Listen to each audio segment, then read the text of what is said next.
Snijeg, skije i rukavice zamijenili su mladi skijaši u subotu 8. rujna sa asfaltom, rolama i štitnicima na Alpina Street slalomu u Čabru.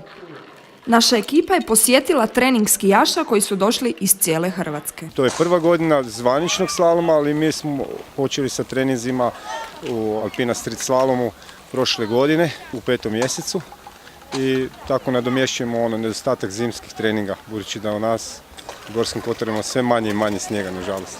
Organizatori i članovi ski kluba Rudnik Tršće ugostili su i druge klubove.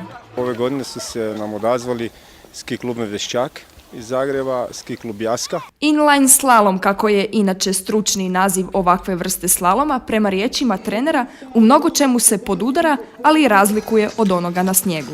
Nisu iste sile, nisu isti pokreti i to pokušavamo izbjeći. Radimo na suhom samo fizičku pripremu za sam snijeg.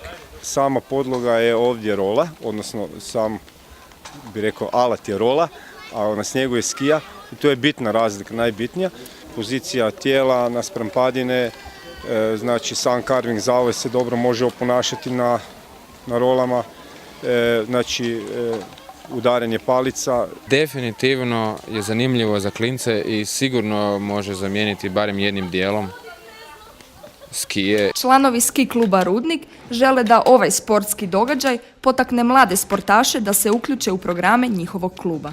Nažalost, nemamo snijega i moramo upotpunjavati skijanje na rolama.